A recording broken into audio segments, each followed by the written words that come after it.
Hello dear student, आज का topic है विद्युत रसायन में चालक तथा कुचालक। ठीक है, जो आप पढ़ चुके हैं पहले हाई स्कूल में। और चालक भी पदार्थ होते हैं, थोड़ा थोड़ा समझाएंगे आपको। चालक भी पदार्थ होते हैं जो अपने में से होकर धारा प्रवाहित हो जाने देते हैं, अर्थात जिनमें धारा का प्रवाह होता है वे क्या कहलाते हैं? चालक। और कुचालक भी पदार्थ होते हैं जो अपने में से होकर धारा प्रवाहित नहीं होने देते, सभी लोग जानते हैं। एग्जाम्पल है कंडक्टर में सभी का, किसका? मेटल का। जितनी भी धातुएं होती हैं, है ना, सभी धातुएं चालक होती हैं, जितनी भी धातुएं होती हैं। और कुचालक में आप जानते हैं, कुचालक में आता है एग्जाम्पल का आएगा रबर, प्लास्टिक, ना, कांच माने ग्लास, सूखी हुई लकड़ी, है ना, ये सभी क्या है? कुचालक हैं। तो जितनी भी धातुएं होती हैं, आप पढ़ते रहे हैं छोटे से, जितनी भी धातुएं होती हैं सब कैसी होती हैं? कंडक्टर होती हैं। मैंने सभी धातुओं में विद्युत धारा का चालन होता है। लेकिन चालक इस हिसाब से दो प्रकार के होते हैं, धात्विक चालक भी होता है और एक विद्युत अपघटनी चालक होता है। धातुओं के अलावा होता है, नेक्स्ट हम बता रहे हैं आपको, विद्युत अपघटनी चालक, है ना। अब विद्युत अपघटनी चालक क्या है? ठीक है, तो धातुओं में विद्युत अपघटनी चालक दोनों में से होकर धारा प्रवाहित हो जाती है। ठीक है, मेटल जो है, मेटल में जो धातुएं हैं, जो धातुओं में धारा का प्रवाह होता है इलेक्ट्रॉन की गति के कारण। भाई आवेश प्रवाह की दर क्या कहलाती है? धारा। तो जब धातु में हम विद्युत धारा प्रवाहित कहते हैं तो इलेक्ट्रॉन की गति के कारण क्या होती है? धारा प्रवाहित होती है। जबकि विद्युत अपघटनी चालक जो होते हैं, आपने पढ़े होंगे विद्युत अपघट, इनमें धारा का प्रवाह होता है आयनों के कारण। इस प्रकार से आप कह सकते हैं कि जो चालक होते हैं वो दो प्रकार के होते हैं। विद्युत अपघटनी चालक को बोलते हैं हम इलेक्ट्रोलिटिक कंडक्टर, इलेक्ट्रोलिटिक कंडक्टर। ठीक है, तो इस प्रकार से हम कह सकते हैं कि विद्युत अपघटनी चालक, विद्युत अपघटनी इस प्रकार से कह सकते हैं चालक कितने प्रकार के हुए आपके? दो प्रकार के। ये नॉलेज के लिए चाहिए, केवल क्वेश्चन तो नहीं आते हैं। चालक यानी कंडक्टर कितने टाइप के होते हैं? दो टाइप के होते हैं। एक होते हैं आपके धात्विक चालक, ठीक है, इनको हम बोलते हैं क्या? Metallic conductor, metallic conductor. तो धात्विक चालक क्या है? तो धात्विक चालक भी चालक होते हैं जिनमें धारा का प्रवाह इलेक्ट्रॉन की गति के कारण होता है। जब हम धातुओं में धारा प्रवाह कहते हैं तो इलेक्ट्रॉन की गति होती है, उस गति के कारण क्या होता है? धारा प्रवाहित होती है। और एक और इसमें ध्यान देना है कि धारा प्रवाहित करने पर इसमें कोई रासायनिक परिवर्तन नहीं होता, रासायनिक परिवर्तन नहीं होता। आप अनंत समय तक धारा प्रवाहित करें धात्विक चालक में तो कोई भी रासायनिक अक्रिया संपन्न नहीं होती। अनंत समय तक इलेक्ट्रॉन का प्रवाह होता रहेगा जब तक आप धारा प्रवाहित करेंगे, और धारा प्रवाहित करना बंद कर देंगे तो रासायनिक प्रवाहित तो इलेक्ट्रॉन का प्रवाहित होना बंद हो जाएगा। धारा प्रवाहित करने पर इसमें कोई रासायनिक परिवर्तन नहीं होगा, ये आपको ध्यान देना है। दूसरे चालक होते हैं विद्युत अपघटनी चालक, विद्युत अपघटनी चालक जो हम ऊपर भी लिख चुके हैं, इनको हम बोलते हैं क्या? Electrolytic conductor. तो इनमें जो धारा का प्रवाह होता है वो आयनों के कारण होता है, और जब धारा प्रवाहित करते हैं तो इनमें रासायनिक परिवर्तन होता है, रासायनिक परिवर्तन होता है। अब हम समझेंगे कि जो विद्युत अपघटनी चालक होते हैं वास्तव में वो होते क्या है। तो हम आपको बता रहे हैं, जैसे आपने एक बैटरी ली, ठीक है, उस बैटरी में आपने दो पोल होते हैं बैटरी में, एक पॉजिटिव पोल एक नेगेटिव पोल। जैसे मान लो ये बैटरी है, इस बैटरी में एक पोल हो गया नेगेटिव पोल और एक पोल हो गया पॉजिटिव पोल। ये पॉजिटिव पोल है और ये नेगेटिव पोल है। तो अगर आप में से किसी ने ये बल्ब लगा दिया,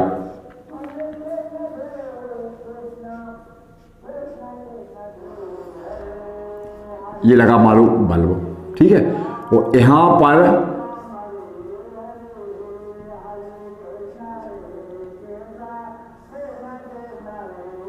ये माना यहां पर एक कट है और एक वायर डायरेक्ट दे दिया है, तो अभी बल्ब नहीं जलेगा, है ना, क्योंकि धारा प्रवाहित नहीं हो रही है। अब हमने एक लोहे का रोड लिया और लोहे की रोड को इससे बीच में क्या किया? जोड़ दिया, तो आप देखेंगे बल्ब जलने लगेगा क्योंकि सर्किट पूरा हो गया। तो यहाँ पर जो धातु है, धातु का टुकड़ा है, उसमें किस प्रवाह के कारण हुई धारा प्रवाहित? इलेक्ट्रॉन के प्रवाह के कारण हुई। अब आपको बता रहे हैं हम विद्युत अपघटनी चालक क्या है। यदि ये इसमें से मेटल का रोड हटा के इसमें 2 इलेक्ट्रोड लगा दिए जाएं, वो इलेक्ट्रोड लगाकर इसमें भर दिया जाए आसुत जल। आसुत जल जानते हैं आप, डिस्टिल्ड वाटर बोलते हैं उसको, ठीक है, डिस्टिल्ड वाटर। तो डिस्टिल्ड वाटर डालने से इसको हिंदी में बोलते क्या, आसुत जल, ठीक है। तो आसुत जल जब इसमें भरेंगे धारा प्रवाहित नहीं होगी, बल्ब नहीं जलेगा।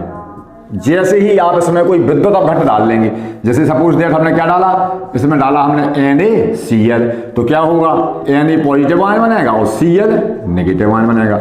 ये आयन क्या करेंगे, पूरे विलयन में गतिमान हो जाएंगे। गतिमान होने की वजह से क्या होगा, धीमे धीमे बल्ब ग्लो होना शुरू हो जाएगा, धीरे धीरे बल्ब जलना शुरू हो जाएगा और धीरे धीरे बल्ब तेज होता जाएगा। तो हम क्या कहेंगे कि यहाँ पर धारा का प्रवाह आगे किसके कारण हो रहा है, यहाँ पर धारा का प्रवाह आगे कारण हो रहा है, आयनों के कारण हो रहा है। माने आयनों की गतिशीलता, मोबिलिटी ऑफ आयन, आयनों की गतिशीलता के कारण क्या हो रहा है, करंट की सप्लाई हो रही है। तो यहां पर क्या हो रहा है, NaCl को जब आप वाटर में सॉल्युबल करेंगे तो वो Na positive ion plus Cl negative ion में डिसोसिएट हो जाएगा। तो हम कहेंगे कि जो इस प्रकार के चालक को हम क्या कहेंगे, विद्युत अपघटनी चालक। और धारा प्रवाहित करने पर विद्युत अपघटनी चालक में क्या होता है, रासायनिक परिवर्तन होता है, ठीक है। अर्थात जो विद्युत अपघट्ट है वो धनायन तथा ऋणायन में टूट जाता है। अब आपने जो डाला है उसे हम कहते हैं क्या, विद्युत अपघट्ट। इंग्लिश में क्या बोलते हैं विद्युत अपघट्ट को, इलेक्ट्रोलाइट। इसीलिए इस प्रकार की चालकता को इलेक्ट्रोलिटिक कंडक्शन, और इस प्रकार के चालक को इलेक्ट्रोलिटिक कंडक्टर कहते हैं। तो आपको ये बात ध्यान देना है, कई बार ऐसा देखा गया है धात्विक चालक और विद्युत अपघट्य चालक में अंतर आया है ना।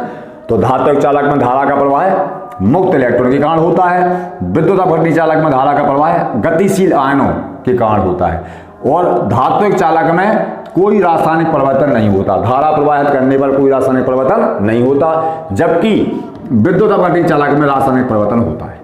तो जब तक डिस्टिल्ड वाटर होता है तो उसमें कोई आयन नहीं होते, है ना। आसुत जल कैसा होता है, 100% शुद्ध वाटर, माने प्योर वाटर को क्या बोलते हैं, आसुत जल।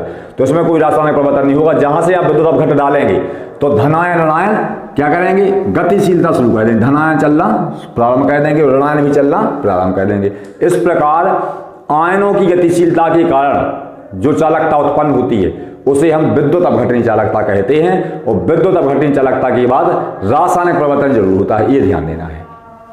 दूसरा है आपको इसमें अंतर, मोस्ट अंतर है कि धात्विक चालकता का मान हमेशा उच्च होता है, क्योंकि मुक्त इलेक्ट्रॉन की मात्रा ज्यादा होती है, जबकि विद्युत अपघटनी चालकता का मान हमेशा धात्विक चालक की तुलना में कम होता है। तो यदि आप धातुओं में धारा प्रवाहित करें तो धातुओं में तेजी के साथ धारा प्रवाहित होती है, जबकि विद्युत अपघटनी चालकों में धारा का प्रवाह कैसा होता है, स्लो या धीमे होता है। एक आपको ये बच्ची ध्यान देनी है। दूसरा है कि जो धात्विक चालक होते हैं विद्युत अपघटनी चालक, अगर आप बात करें तो धात्विक चालकता की चालकता जो है तो ताप बढ़ाने पर बढ़ जाती है। चालकता ताप बढ़ाने पर क्या हो जाती है, बढ़ाने पर बढ़ जाती है।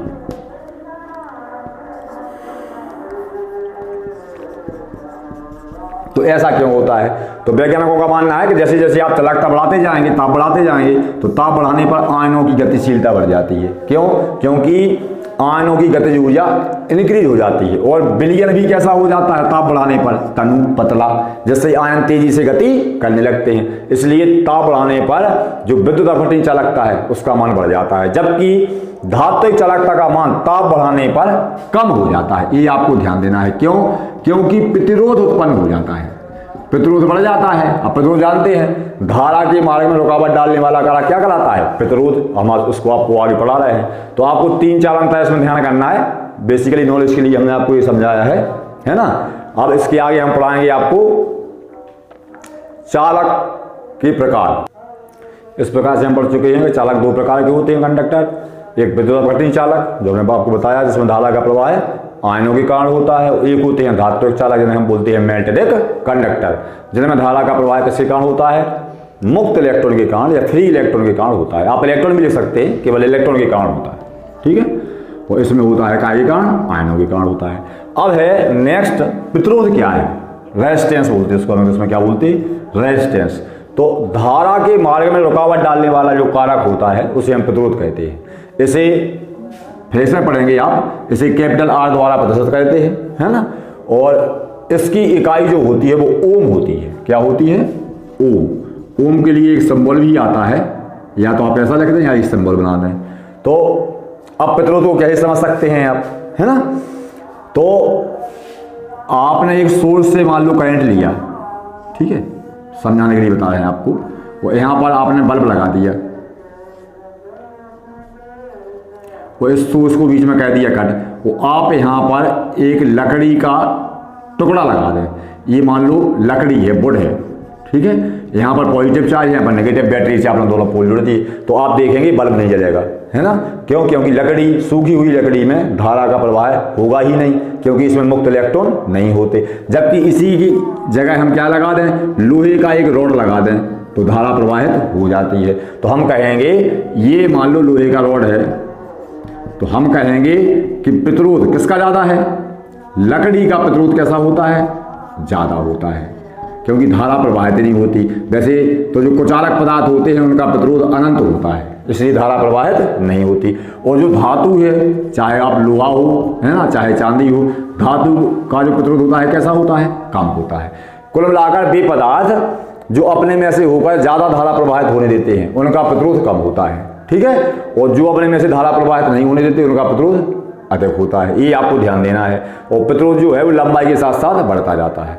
आप यूँ समझ लें कि आपके घर के आसपास ट्रांसफार्मर लगा है जिससे लाइट निकलती है, तो अगर आपके घर के पास ट्रांसफार्मर है तो अपने यहाँ लाइट तेज आएगी, क्योंकि दूरी कम होने की वजह से क्या होगा? प्रतिरोध का मान भी कम होगा। और लेकिन अगर आप कोई वायर है, केबल है या डोरी है, बहुत लंबी दूर तक ले जाते हैं, तो आप देखेंगे बल्ब धीमा जलेगा, क्योंकि लंबाई होने के साथ साथ प्रतिरोध भी बढ़ जाता है। तो कुल मिला के हम कह सकते हैं कि धारा के मार्ग में रुकावट डालने वाला कारक ही प्रतिरोध कहलाता है। यदि कोई कारक ज़्यादा धारा के मार्ग में रुकावट डाल रहा है तो उस पदार्थ का प्रतिरोध बहुत ज़्यादा होगा, ठीक है। लंबाई के साथ प्रतिरोध का मान बढ़ता है। अब प्रतिरोध को ज्ञात करने के लिए है ओम का नियम, तो वो ओम का नियम पढ़ेंगे हम बाद में। प्रतिरोध के बाद आता है, फिर इसके बाद प्रतिरोध के बाद आता है चालकता, ठीक है। तो चालकता क्या है? इसे हम आरसी प्रदर्शित कहते हैं। तो चालकता को हम कहते हैं प्रदर्शित किससे? सी से। प्रतिरोध का उल्टा चालकता होती है, माने प्रतिरोध का व्युत्क्रम को कहलाती है क्या? चालकता। तो ये है चालकता। चालकता को हम इंग्लिश में बोलते हैं कंडक्टिविटी। क्या बोलते हैं? कंडक्टिविटी। तो इसकी डेफिनेशन है प्रतिरोध का व्युत्क्रम, प्रतिरोध का व्युत्क्रम चालकता कहलाती है, चालकता कहलाती है। प्रतिरोध का उल्टा करना है आपको तो चालकता हो जाएगी। जैसे किसी पदार्थ का प्रतिरोध यदि अधिक है तो चालकता कम होगी, और किसी पदार्थ का प्रतिरोध यदि कम है तो चालकता कैसी होगी? अधिक होगी। ये आपको ध्यान देना है, दूसरे के अपोजिट होते हैं। तो प्रतिरोध का व्युत्क्रम चालकता कहलाती है। इसे हम किससे प्रदर्शित कहते हैं? इसे कैपिटल सी से प्रदर्शित कहते हैं, इसे कैपिटल सी से प्रदर्शित करते हैं। तो फॉर्मूला बन जाएगा C = 1/R। ये कंडक्टिविटी का फॉर्मूला होता है कि कंडक्टिविटी को C से प्रदर्शित करेंगे। इंग्लिश में कंडक्टिविटी को C से शुरू किया जाता है, इसलिए C = 1/R। अब इसकी इकाई कैसे निकालेंगे? इसकी इकाई के लिए हो जाएगा C = 1/R से। R क्या है? R काय बनाते हैं हम? ओम में। तो ये हो जाएगा 1/ओम या ओम इनवर्स, ठीक है। 1/ओम लिखेंगे, ओम को ऊपर ले जाएंगे तो क्या हो जाएगा? Ohm inverse. अब एक्चुअल में बताया है हमने आपको कि प्रतिरोध का व्युत्क्रम या प्रतिरोध का उल्टा चालकता कहलाती है। तो ओम को आप ऊपर ले गए तो ओम इनवर्स हो गया। तो अगर आप ओम को उल्टा लिख दें, है ना, तो एक इकाई और नहीं बना दी, है ना, मॉडर्न टाइम में। ओम का उल्टी है चालकता, तो ओम को उल्टा लिखो, माने एम पहले लिखो, एम, एच बाद में, ओ सबसे बाद में, मेहो। तो एक इकाई और हो गई मेहो, है ना। या फिर नई इकाई आई है एक साइमन, एस, इससे हम कैसे कहते हैं? एस से। तो ये चालकता की इकाई होती है। चालकता की इकाई होती है ओम इनवर्स, प्रतिरोध की उल्टी है, तो इसलिए आप इसको या लिख सकते हैं या MHO मेहो, या एक नई इकाई आई है साइमन, ठीक है। तो चालकता की इकाई होती है। अब इसके बाद आपको बता रहे हैं हम क्या? ओम का नियम, ठीक है। थोड़ा थोड़ा समझ के लेने की जरूरत है। इसमें हाई स्कूल में आप लोग सब पढ़े होंगे, तो आप बता रहे हैं हम क्या? ओम का नियम। देखो इसके बाद नेक्स्ट है ओम का नियम। तो ओम का नियम क्या कहता है कि यदि किसी चालक तार की स्लों पर भी वोल्टेज प्रवाहित किया जा रहा है, भी विभवांतर, और उसमें बहने वाली धारा क्या है, आई हो, तो इसकी डेफिनेशन कैसे लिखेंगे, यदि चालक तार के सिरों पर या किसी चालक के सिरों पर, यदि चालक के सिरों पर भी विभवांतर लगाया जाए, विभवांतर माने वोल्टेज,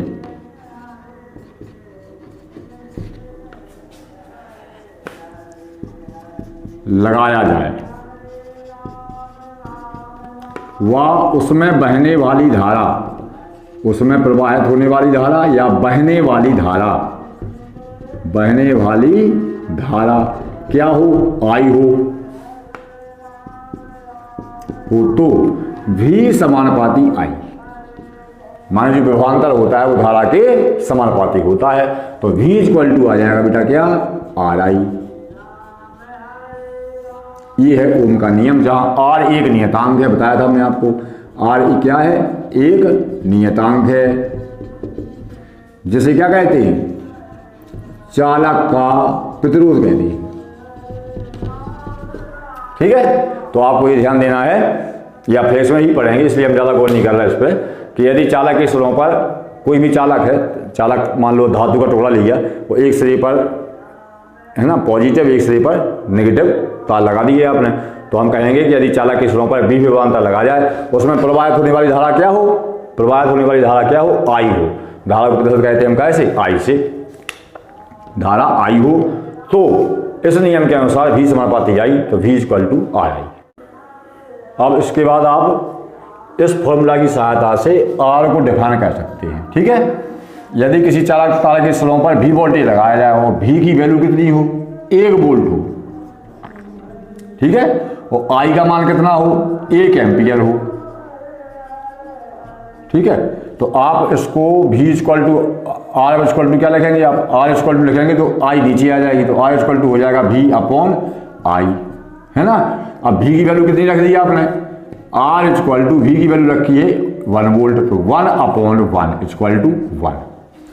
तो इसकी परिभाषा क्या हो जाएगी कि यदि किसी चालक तार के सिरों पर 1 वोल्ट का विभवांतर लगा जाए तथा उसमें बहने वाली धारा का मान कितना हो, 1 एम्पियर हो, तो ऐसे चालक तार का जो प्रतिरोध होता है वो कितना होता है, 1 ओम होता है। इस प्रकार से आप क्या कर सकते हैं, प्रतिरोध को परिभाषित कर सकते हैं। तो ये ध्यान देना है कि इसको आपको VRI ध्यान करना है, इसको बोलते हैं बराई, ताकि आपको याद बना रहे, बुंदेलखंडी बराई किसको बोलते हैं, आप लोगों ने सुना होगा, गन्ने को बोलते हैं, है ना, कहीं ये ना हो कि ध्यान भूल जाए और आप अगर इस फॉर्मूला को उल्टा कह दिया आपने, I समानुपाती V, है ना, तो पूरा फॉर्मूला गड़बड़ हो जाएगा। तो फॉर्मूला ध्यान करना है आपको, V equal to R I, इसको बोलते हैं हम बराई माने गन्ना, ये ध्यान रखा रहेगा। ये होगा इसकी क्या डेफिनेशन, जो आप फ्लैश में ही पढ़ेंगे। ठीक है, इसी के साथ आप लोग वीडियो को लाइक करें, शेयर करें, है ना, और सब्सक्राइब करें, और कमेंट में बताएं हमें कि आपको वीडियो कैसा लगा। कल हम आपको लेके आएंगे क्या, विशिष्ट चालकता, बिल्कुल सिंपल है ना, और फिर बताएंगे हम आपको क्या, विशिष्ट प्रतिरोध। तो विशिष्ट चालकता और विशिष्ट प्रतिरोध आप ये भी फ्लैश में पढ़ेंगे, लेकिन यहाँ पर जो चालकताएं प्रतिरोध पढ़ रहे हैं वो कैसे संबंधित पढ़ रहे हैं, विलियन से संबंधित पढ़ रहे हैं, क्योंकि हम पढ़ रहे हैं केमिस्ट्री, और फ्लैश में पढ़ाते हैं आपको कैसे संबंधित, चालक से संबंधित, चालक तार है, लोहे का तार है या चांदी का तार है, उसके बारे में पढ़ते हैं। तो इतना केमिस्ट्री फ्लैश में अंतर है, आप लोग उसको हाई स्कूल में ही पढ़ चुके हैं, है ना। तो कल आपको विशिष्ट चालकता और विशिष्ट प्रतिरोध बताएंगे। धन्यवाद।